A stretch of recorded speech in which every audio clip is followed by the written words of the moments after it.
तारीफ करो जोर से जोर से जोर से। अपने पड़ोसी को बोलो तू छुटकारे के लिए तैयार है, क्योंकि जैसे ही तू परमेश्वर के वचन को सुनेगा तू छुटकारे को पाएगा। तारीफ करो जोर से। मेरा ये बिलीव है कि क्यों एक विश्वासी को बाइबल पढ़ने के लिए बोला गया, और परमेश्वर ने भी आपको वचन के साथ जुड़ने के लिए कहा। जब भी हम पवित्र वचन पढ़ते हैं, बाइबल को पढ़ते हैं, हमने देखा है कि किस तरह से परमेश्वर ने अपने लोगों की जिंदगियों में काम किया, और वचन हमें सिखाता है कि किस तरह से परमेश्वर अपने लोगों की लाइफ में काम करता है। वचन की नॉलेज छुटकारा है। इमेजिन करो, जो संसारिक नॉलेज है वो छुटकारा पैदा कर देती है। जो संसार की नॉलेज है वो छुटकारा पैदा कर देती है संसारिक दृष्टि में। इमेजिन करो, जो वचन है, जो वचन की नॉलेज है, जो परमेश्वर की नॉलेज है, वो कितना बड़ा छुटकारा आपकी लाइफ में पैदा कर सकती है। एक एग्जांपल मैं आपको देता हूं। बाइबल कहती है कि जब पौलुस को पकड़ लिया गया और पौलुस के ऊपर मुकदमा चलाया गया, तो पौलुस को मालूम था कि ये लोग कुछ खराबी करना चाह रहे हैं, और बाइबल कहती है कि पौलुस को उस देश के लॉ के बारे में मालूम था। और बाइबल कहती है पौलुस ने कहा, मैं कैसर की दुहाई देता हूं, मैं राजे की दुहाई देता हूं। और उस देश में एक कानून था कि अगर कोई कैदी राजा की दुहाई दे तो उस पर नेक्स्ट मुकदमा राजा के सामने ही चलाया जा सकता है, दूसरे लोग उस पर मुकदमा नहीं चला सकते। और बाइबल कहती पौलुस को ये लॉ, ये कानून मालूम था, और जैसे ही उसे कैसर के सामने ले जाया गया, उसने अपनी गवाही कैसर को दी, और फिर वहां पर उसने जेल में रह के, बाइबल कहती कैसर की सारी राजभवन की जो पलटन थी, जो हजारों पुलिस वाले थे, सबको मसीह कर दिया, सबको परमेश्वर में लेके आया, और हर एक जन यीशु मसीह के वचन को जान गया। एक संसारिक नॉलेज जो थी, पौलुस को मालूम था कि इस देश का कानून जो वो क्या कहते हैं, और उस तरफ से जब उसको संसारिक नॉलेज थी, उस तरह से उसने कितना बड़ा छुटकारा अपनी लाइफ में हासिल किया। मैं आपसे ये कह रहा हूं कि अगर संसारिक नॉलेज छुटकारा पैदा कर सकती है, तो इमेजिन करो जो परमेश्वर के संविधान की, वचन की, जो हमारा स्पिरिचुअल संविधान है, उसकी नॉलेज हमारी लाइफ में कितना बड़ा छुटकारा पैदा कर सकती है। आमीन। मैं आपको यह समझाने की कोशिश कर रहा हूं कि अगर एक संसारिक नॉलेज से आपको छुटकारा मिल सकता है, तो इमेजिन करो जो बाइबल की नॉलेज है, जो वचन की नॉलेज है, अगर आपको हो, तो कितना बड़ा छुटकारा आप और आपका परिवार हासिल कर सकते हैं। इमेजिन करो,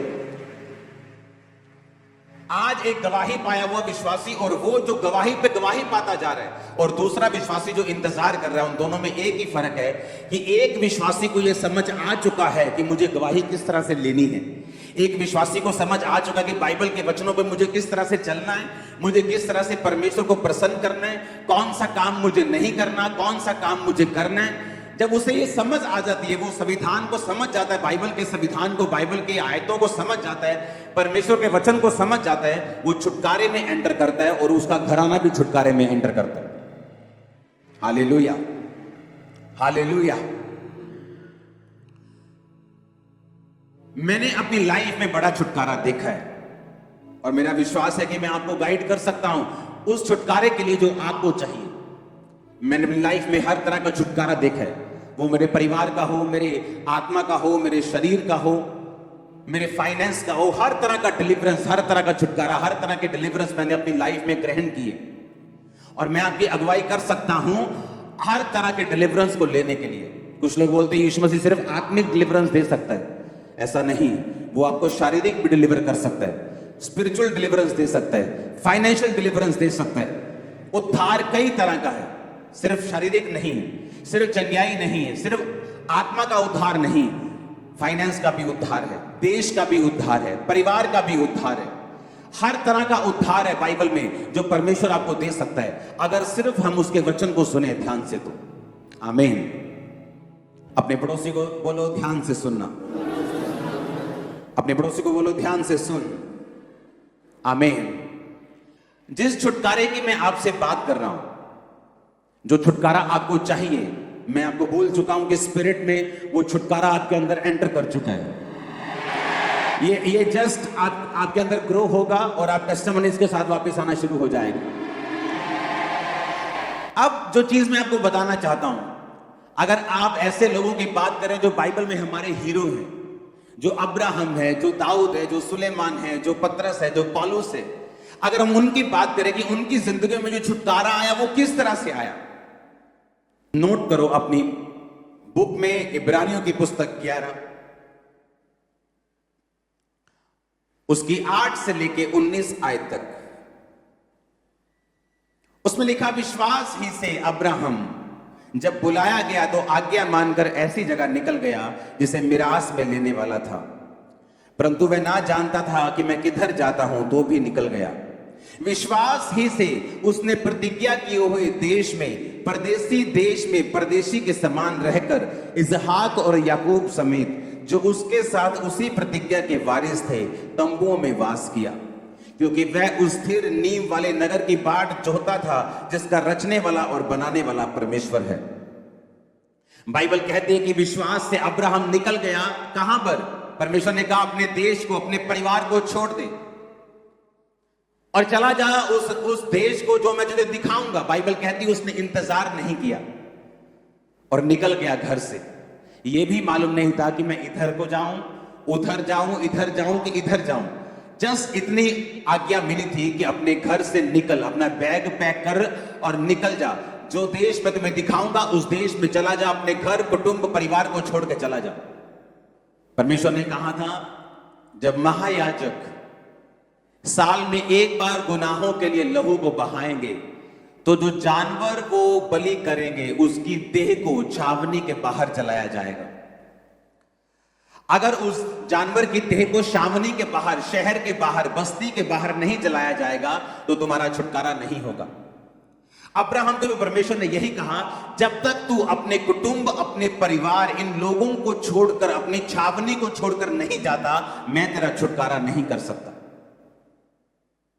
तुझे मिस्र को छोड़ना होगा, पुरानी जिंदगी को छोड़ना होगा, पुराने तौर तरीकों को छोड़ना होगा, तो मैं उस छुटकारे को कर सकूंगा जो मैंने तेरे लिए सोचा हुआ है। अपनी पुरानी जिंदगी में, अपनी पुरानी जिंदगी के रीति रिवाजों में, अपनी पुरानी जिंदगी के तौर तरीकों में रहकर आप परमेश्वर से वो छुटकारा हासिल नहीं कर सकते जिसके लिए परमेश्वर आपको अपने पास बुलाना चाहता है। और बाइबल कहती है जब परमेश्वर ने उसको कहा कि तू अपने कुटुंब को छोड़कर, तो बाइबल कहती है अब्राहम जब बुलाया गया, आज्ञा मानकर ऐसी जगह निकल गया जिसे मिरास में लेने वाला था, पर नहीं जानता था कि मैं किधर जाता हूं। पहला कारण छुटकारे का, आपको पुरानी जिंदगी से निकलना पड़ेगा अगर आप छुटकारा चाहते हैं तो। नोट करो, पुरानी जिंदगी में रहकर, उसके तौर तरीकों से रहकर आप नए छुटकारे को हासिल नहीं कर सकते। व्यवस्था विवरण 18 उसकी 9 से 13 आयत में लिखा हुआ, मैं इसको पढ़ूंगा, आप इसको सिर्फ सुनेंगे। जब तो उस देश में पहुंचे जो तेरा परमेश्वर यहोवा तुझे देता है, तब वहां की जातियों के अनुसार घिनौना काम करना ना सीखना। तुझ में ऐसा ना हो कि अपने बेटे या बेटी को बलि करके चढ़ाए, या किसी से भविष्य पूछे, या शुभ अशुभ मुहूर्तों को माने, या टोने और तांत्रिक या भविष्य पूछने वाले, या भूत को साधने वाले, या भूत को जगाने वाले लोगों के पास जाएं।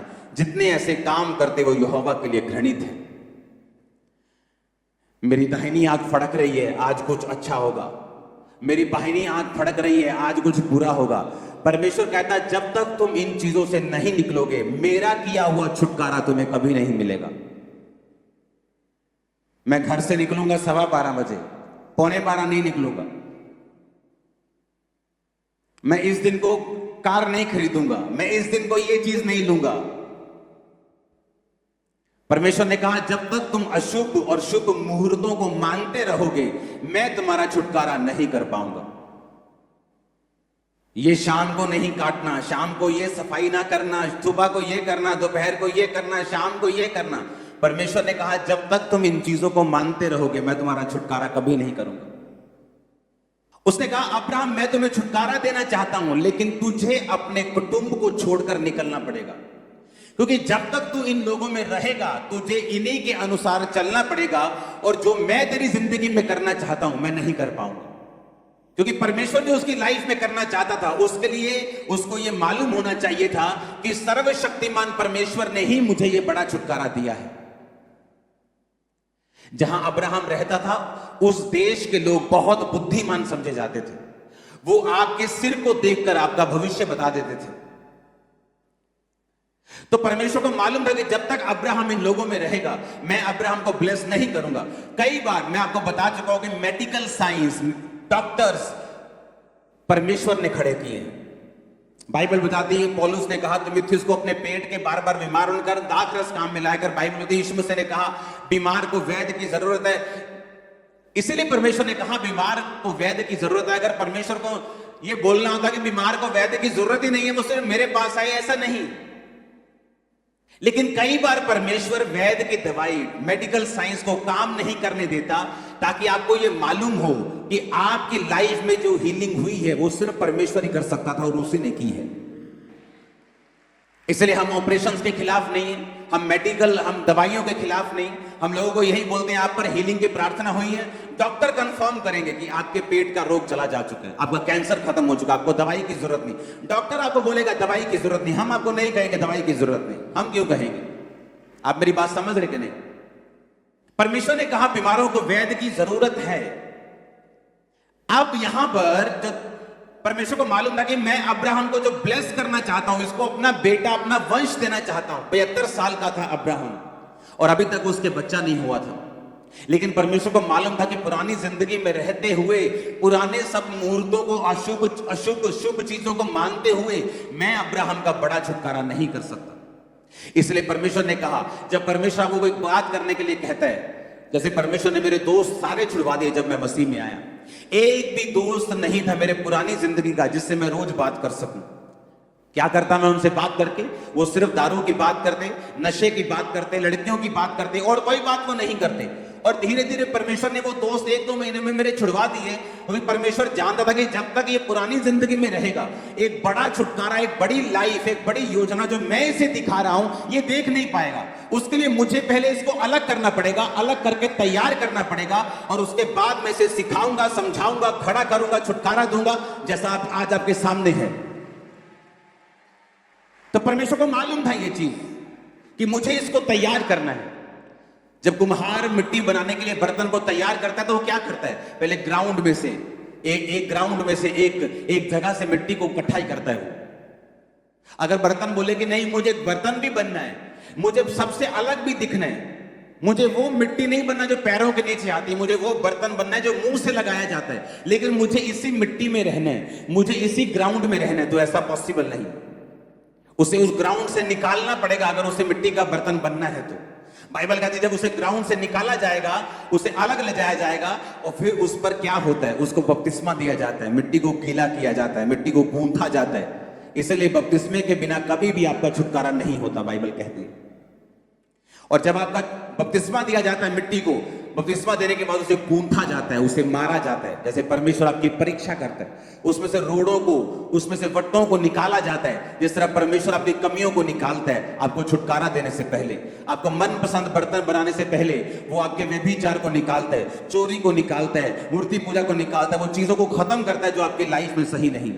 उसके बाद क्या करता है? जब आप में से अशुद्धियां खत्म हो जाती, फिर वो आपको बर्तन के ऊपर, उस मिट्टी की मशीन के ऊपर रखता है, अंदर से सहारा देता है, बाहर से ठूकता है। परमेश्वर आपको परीक्षा में डालता है, अंदर से सहारा भी देता है ताकि आपको अच्छी शेप दी जा सके। उसके बाद वो आपको आग में रखता है, कई बार परख में रखता है, आग की परख में रखता है। उस परख के बाद जब आप निकलते हैं, फिर आप एक ऐसा बर्तन होते हैं जो अपने घर ले जाकर लोग मुंह से लगाना चाहते हैं। एक बात याद रखो, हर चीज के लिए छुटकारा दिया गया है, हर चीज के लिए प्राइस पे किया गया है। अगर आज इंडिया आजाद है, इसके लिए प्राइस पे किया गया है, लोगों ने अपनी कुर्बानियां दी हैं। अगर आज आप आराम से यहां बैठे हैं तो फौजियों की कुर्बानियां आज भी हो रही हैं बॉर्डर के ऊपर। इसलिए यह बात हमेशा याद रखो कि अगर कोई छुटकारा आपको चाहिए, उसके लिए आज भी आपको उस छुटकारे के लिए कुर्बानी देनी होगी। आपको अपने टाइम की, अपनी विल की, अपनी इच्छा की, क्योंकि आप उसी ग्राउंड में रह के, उसी दुनिया में रह के, उन्हीं दोस्तों में रह के, उन्हीं रिश्तेदारों में रह के आप परमेश्वर के बड़े छुटकारे को अपनी जिंदगी में हासिल नहीं कर सकते। परमेश्वर ने क्या कहा?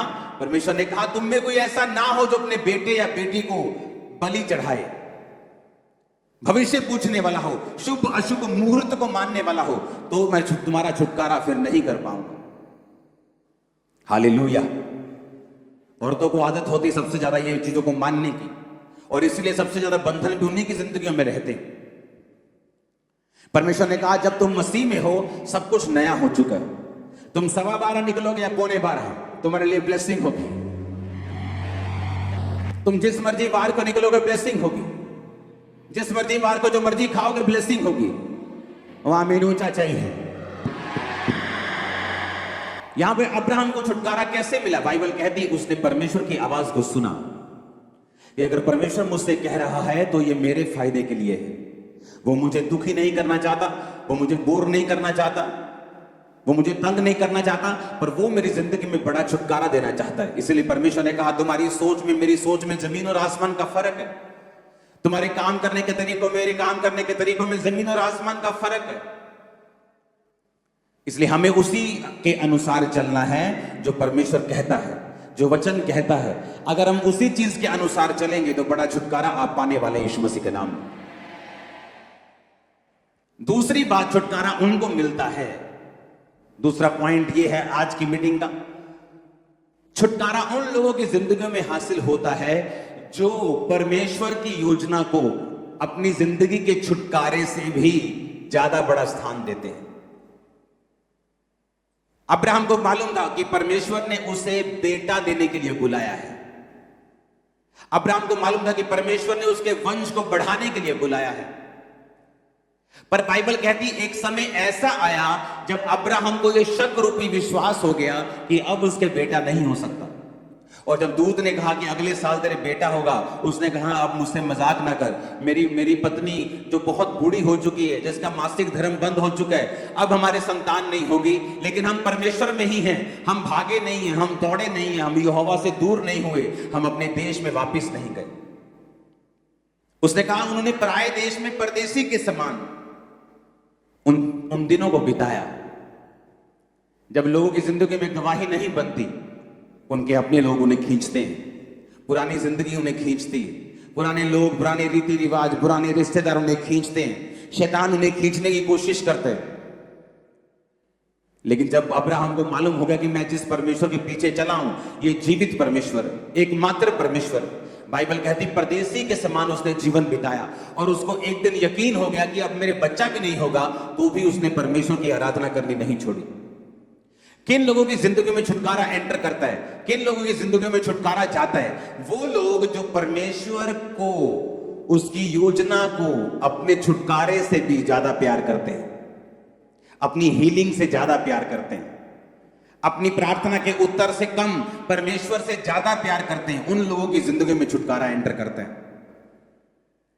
बाइबल कहती जब परमेश्वर ने, जब हम उत्पत्ति 22 उसकी 1 से 13 आयत में पढ़ते हैं, तो परमेश्वर ने एक बार अब्राहम को कहा कि जा और फलाने फलाने पहाड़ पर जाके, फिर अब्राहम, इन बातों के पश्चात ऐसा हुआ कि परमेश्वर ने अब्राहम से कहा कि हे अब्राहम, उसने कहा देख मैं यहां हूं। उसने कहा अपने पुत्र को, अर्थात इकलौते पुत्र इसहाक को जिससे तू प्रेम रखता है, संग लेकर मोरिया देश में चला जा और वहां एक पहाड़ के ऊपर जो मैं तुझे दिखाऊंगा वहां उसकी बलि देना। हालेलुया। अब जब परमेश्वर ने उसको बलि देने के लिए कहा तो बाइबल कहती उसने अपनी पत्नी से भी सलाह नहीं की। उसको मालूम था मैं सलाह मशवरे में पड़ जाऊंगा तो मैं आत्मा से हट जाऊंगा। उसने अपने बेटे को तैयार किया, उसने अपने गधों को तैयार किया, अपने सेवकों को तैयार किया, अपने बेटे को बिठाया, सब कुछ लिया, साथ में छुरी ली और निकल गए। रास्ते में उसका बेटा पूछता रहा कि पिता सारा कुछ हमारे पास है, लकड़ी है, सब कुछ है, लेकिन बलि कहां है, होम बलि की भेड़ कहां है? तो उसने कहा बेटा परमेश्वर इंतजाम करेगा उस भेड़ का। उस बेटे को इतना भी मालूम नहीं था कि मैं ही वो भेड़ हूं जो आज कुर्बान होने जा रही। सुनो मेरी बात, जब वहां पे पहुंचा पहाड़ के पास, तो जब उसमें छुरी बढ़ाकर इसहाक के गले को काटने लगा तो आवाज आई कि अब्राहम अब्राहम, अपने बेटे को मत मार, अपने लड़के पे हाथ मत बढ़ा, क्योंकि तूने जो अपने निज पुत्र को भी नहीं रख छोड़ा, इस कारण मैं जान गया हूं कि तू परमेश्वर का भय मानता है। जब परमेश्वर आपको छुटकारा देता है तो वो आपका कर्जदार नहीं है। परमेश्वर ने कोई आपका कर्जा नहीं देना। अगर उसने आपको अपने पास बुलाया तो वो आपका कर्जदार नहीं है। वो आपका कर्जदार नहीं कि उसने आपको छुटकारा देना ही देना है। नहीं तो लोग क्या कहेंगे, उसे कोई परवाह नहीं है लोग क्या कहेंगे। जब परमेश्वर आपको पुत्र बना लेता है तो वो देखता है कि जो पुत्र की वारिस की, जो मेरे वारिस की चीजें हैं, जो आपकी मिरास है, जो आपकी ब्लेसिंग्स हैं, उनको देने से पहले मैं ये जांच लूं कि ये मेरा बेटा है या नाजायज संतान है, बाइबल कहती है। अब अब्राहम को ये चीज मालूम थी कि परमेश्वर होम बलि इंसानों की नहीं लेता, लेकिन परमेश्वर ने जानबूझ के उसकी परीक्षा की, जा और अपने बेटे को चढ़ा दे। वो बेटा इमेजिन करो जो 25 साल की परीक्षा के बाद अब्राहम को मिला था, और उस बेटे को बाइबल कहते ये सोच के अब्राहम चढ़ाने के लिए गया कि जब अंत के दिनों में हम सब जी उठेंगे तो मेरा बेटा भी जी उठेगा। इमेजिन करो किस लेवल का प्यार वो परमेश्वर से करता था, किस लेवल की आज्ञाकारिता में वो था कि जो वायदा परमेश्वर ने उसके साथ किया था। जब उसकी जिंदगी में दो बड़े इंसिडेंट ऐसे हुए, एक बच्चा होने से पहले, एक बच्चा होने के बाद, जब उसे लगता था कि ये चीजें खत्म हो जाएंगी और ये वायदा पूरा नहीं होगा, तब भी उसने परमेश्वर के साथ चलना छोड़ा नहीं। और बाइबल कहती है जब वो छुरी चलाकर उसे मारने लगा तो परमेश्वर ने कहा, आज मैं जान गया हूं कि तू मुझसे प्यार करता है, आज मैं जान गया हूं। और परमेश्वर ने फिर कहा, अब मैं तुझसे बड़ी जाति बनाऊंगा, अब मैं वो सारे वायदे तेरी जिंदगी में पूरा करूंगा। मेरा परमेश्वर आपको अब्राहम के समान बढ़ाए, वो आपकी जाति को इसहाक के समान बढ़ाए, वो आपके लोगों को अपने समान बढ़ाए। आमीन। ऊंचाई ये बरकत आपकी है। Hallelujah, hallelujah. बाइबल कहती है जब अब्राहम ने इधर उधर देखा तो वहां भेड़ फंसी हुई थी। जब उसने देखा, आंखें उठाई तो क्या देखा कि एक मेढ़ा, 11-13 आयत में लिखा, एक सींगों के समेत अपनी झाड़ी में फंसा था।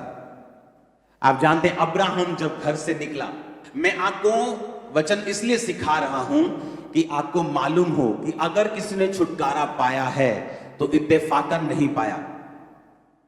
उसकी जिंदगी में कोई इत्तेफाक नहीं हुआ, या परमेश्वर ने पार्शलिटी नहीं की, इसको दूंगा, इसको नहीं दूंगा, इसको दूंगा, ऐसा नहीं किया। अगर उसने छुटकारा पाया तो उसके पीछे कारण क्या था कि उसने एक बड़े छुटकारे को अपनी जिंदगी में हासिल किया।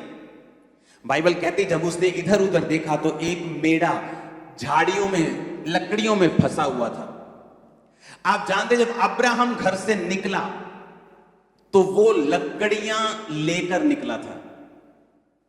वो ये भी सोच सकता था कि लकड़ियां मैं पहाड़ पे जाके ले लूंगा, पहाड़ में भी तो लकड़ियां है ना, उन्हीं लकड़ियों में तो वो मेढ़ा फंसा हुआ था, हाँ या ना। लेकिन अब्राहम इस कॉन्शियसनेस में था कि जो लकड़ी मैं परमेश्वर के लिए यूज करूंगा वो मेरे अपने घर की होनी चाहिए।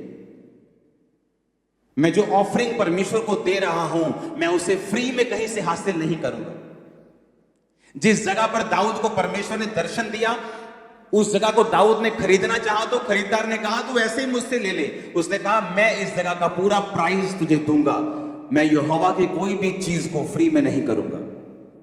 ये एक निशानी थी अब्राहम के बोने वाले जीवन की कि वो कॉन्शियस रखता था कि परमेश्वर के लिए मैंने कुछ भी ऐसा नहीं करना जो फ्री में हो।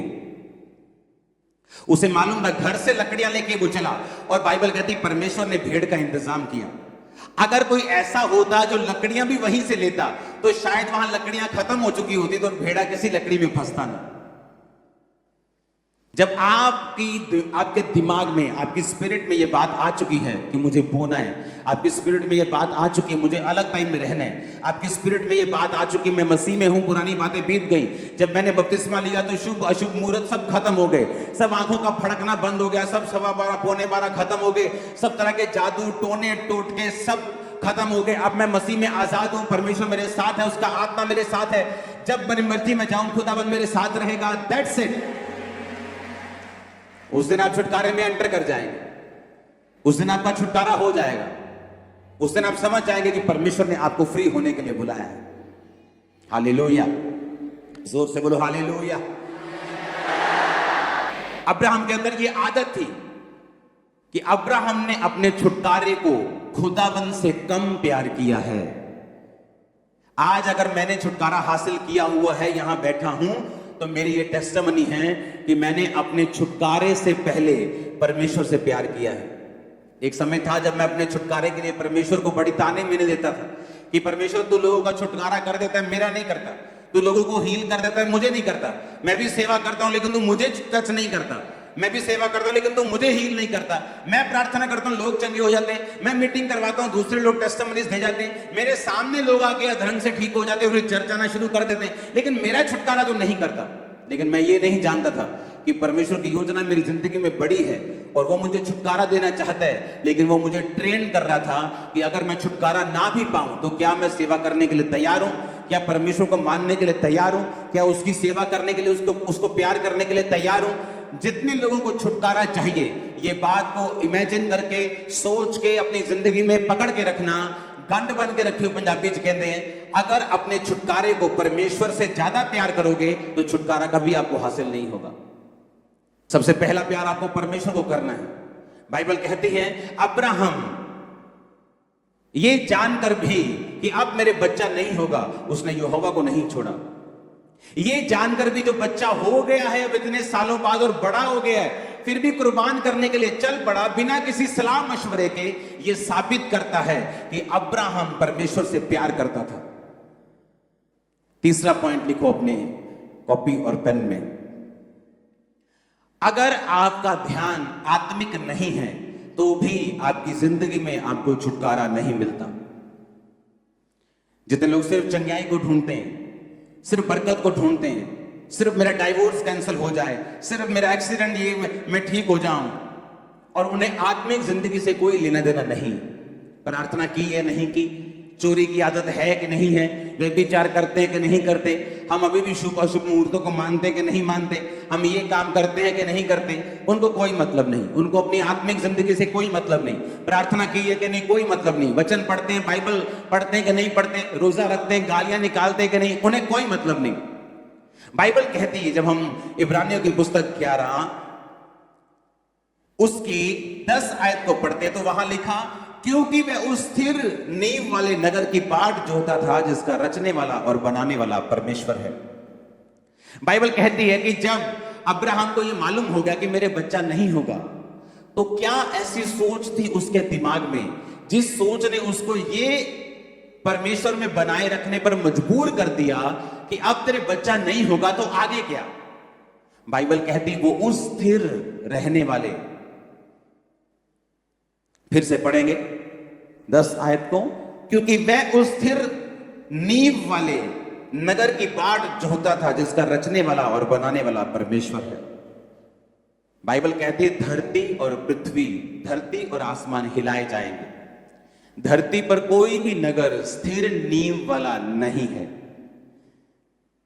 धरती का कोई भी नगर स्थिर नींव वाला नहीं है, क्योंकि बाइबल कहती है कि धरती और आसमान हिलाए जाएंगे। जब आगमन होगा, जब न्याय होगा तो ये हिलाए जाएंगे। ये किस स्थिर नींव वाले नगर की परमेश्वर बात कर रहे हैं? परमेश्वर हेवन की बात कर रहे हैं।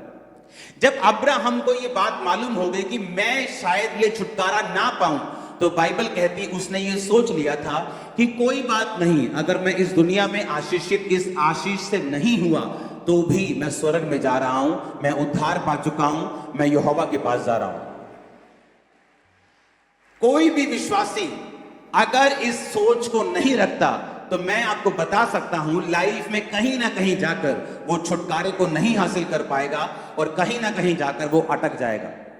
कहीं ना कहीं जाकर शैतान उसे फंसा लेगा, कहीं ना कहीं जाकर उसकी ग्रोथ, उसकी जिंदगी की आत्मिक ग्रोथ, उसका कहीं ना कहीं वो स्टक हो जाएगा, कहीं ना कहीं वो फंस जाएगा अगर उसकी सोच ये नहीं है।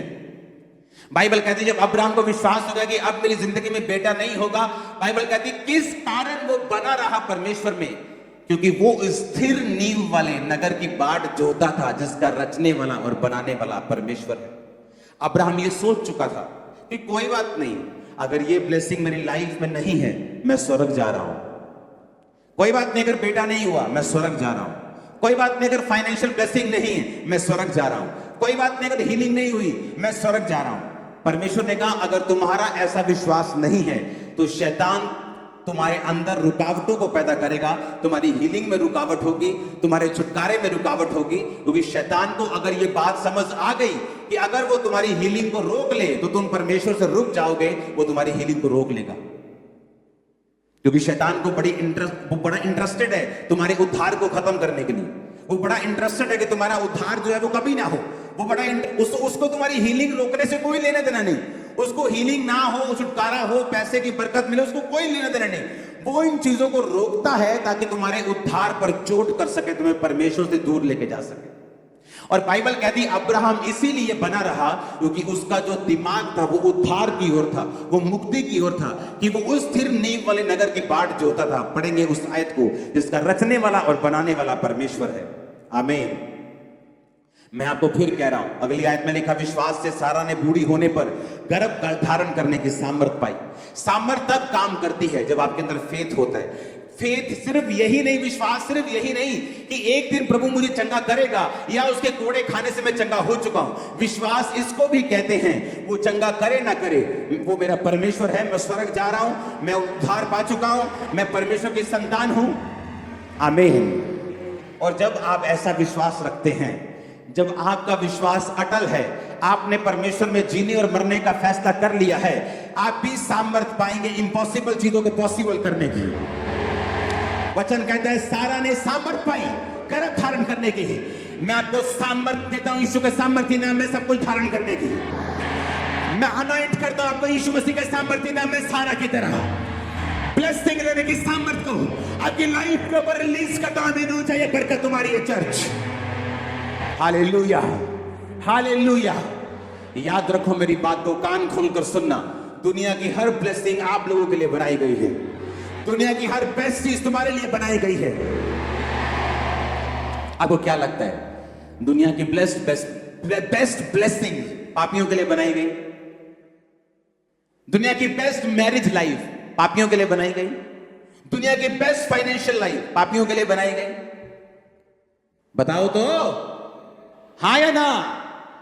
दुनिया की बेस्ट ब्लेसिंग जीसस ने बनाई है और आपके लिए बनाई है, पर उनको लेने का तरीका है। अगर तरीका नहीं आता तो सफर करेंगे हम फिर।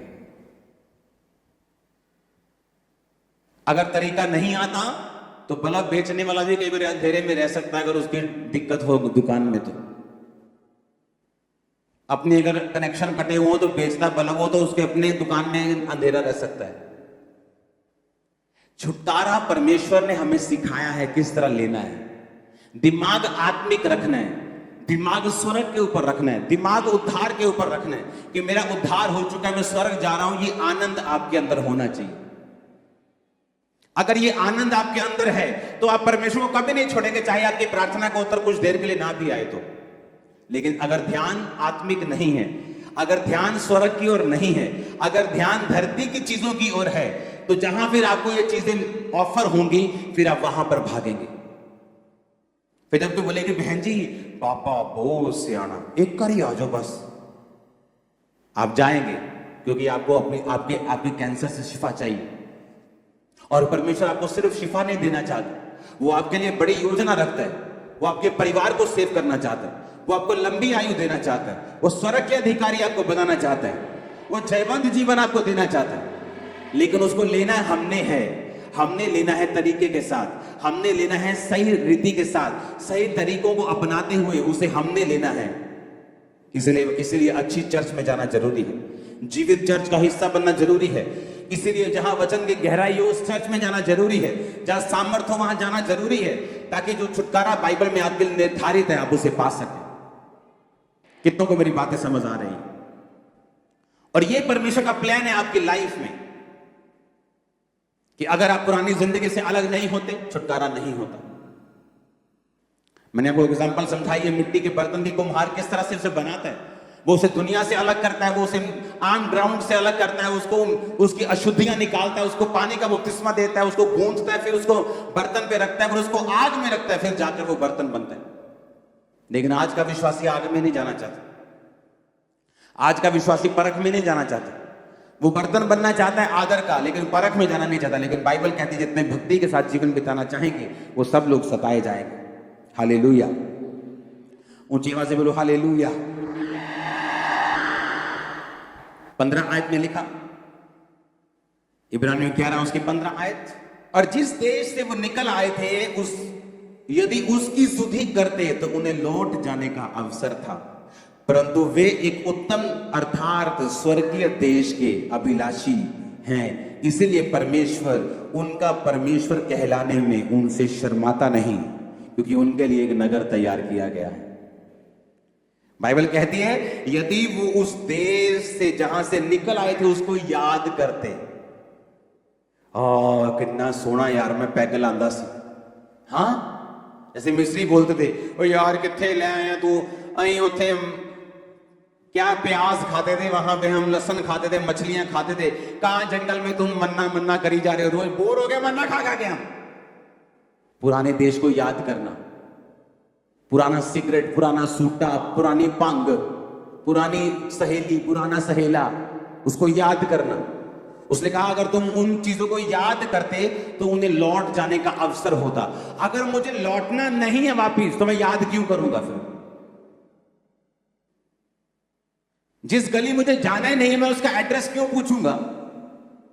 जो काम मुझे करना ही नहीं मैं बैठकर पुराने दोस्तों के साथ उसे क्यों डिस्कस करूं कि हम कैसे पैग लगाते थे, हम क्या बातें करते, मैं क्यों बात करूं ऐसी? भाई कहता अगर उन्होंने उस देश में लौटना होता तो उसे याद करते, पर कहता उन्होंने लौटना नहीं था क्योंकि वो स्वर्गीय देश के अभिलाषी थे। जब तुम स्वर्गीय देश के अभिलाषी हो, दुनिया की ब्लेसिंग्स तुम्हारे पांव चूमेंगे, याद रखना। दुनिया की ब्लेसिंग में फिर कह रहा तुम्हारे पांव चूमेंगी अगर तुम स्वर्गीय देश के अभिलाषी हो तो। शैतान तुम्हारी कोई ब्लेसिंग रोक नहीं सकता अगर तुम स्वर्ग को देख रहे हो तो। अगर तुमने विश्वास कर लिया है कि मैं स्वर्ग जा रहा हूं, ब्लेसिंग मायने नहीं रखती, तो याद रखो मैंने कहा ब्लेसिंग आएगी नहीं, मैंने कहा तुम्हारे कदम चूमेगी ब्लेसिंग यीशु मसीह के नाम में। यह परमेश्वर का वायदा है बाइबल में। फिर से पढ़ेंगे इब्रानियों 11 उसकी 15 आयत को मैं 3 गिनूंगा, ऊंची आवाज में सब लोग पढ़ेंगे। 1 2 3।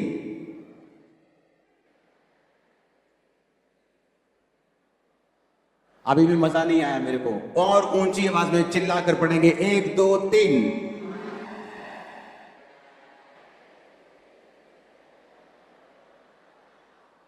कहता जिस देश से वो निकल आए थे अगर उसकी सुधि करते तो, अगर उसे याद करते तो लौट जाने का अवसर होता।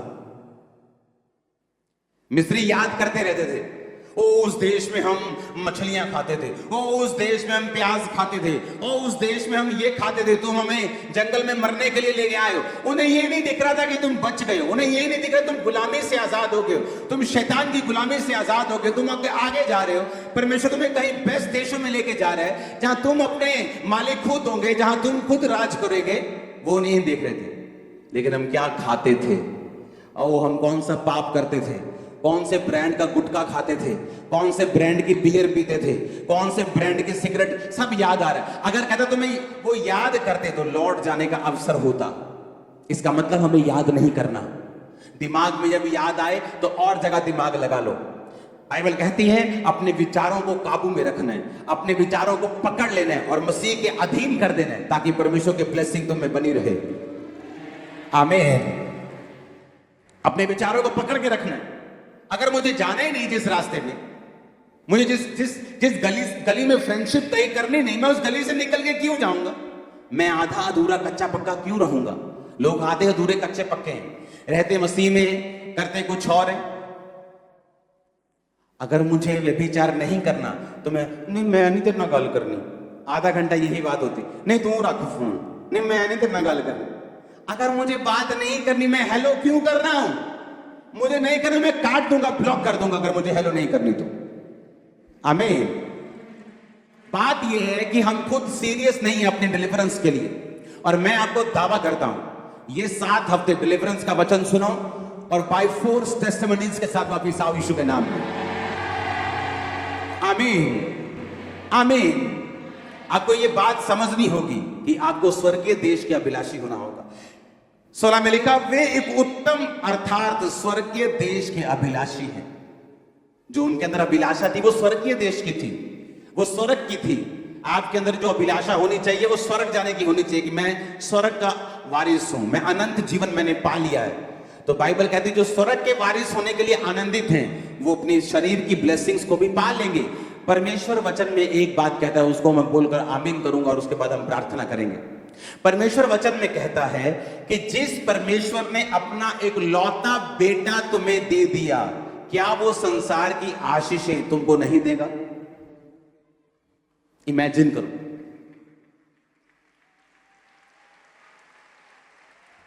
कि आप किसी के घर में जाएं, वो अपना सबसे कीमती चीज आपको दे दे और आप भी गिलास और टिंडे पांडों के लिए रोते रहे। वो बोले यार चंगा बंदा यार है, मैंने अपनी सबसे कीमती प्रॉपर्टी 500 करोड़ की उसको दे दी हाथ में, ये पेपर इसके हाथ में, और ये पानी के लिए रो रहा है, रोटी के लिए रो रहा है, इसका दिमाग ठीक है कि नहीं? परमेश्वर कहता अगर मैं तुझे भूल जाओ, यहां लाखों की भीड़ है, भूल जाओ, सोचो मैं बैठा हूं, मैं आपसे बात कर रहा हूं, अगर वो तुझे अपना एक लौता बेटा यीशु दे सकता है और तुझे क्या नहीं दे सकता? जस्ट तरीका सीखना है लेने का, जस्ट तरीका सीखना है, जस्ट डिलीवरेंस में एंटर करना है और वर्ड को मानना है। आमीन।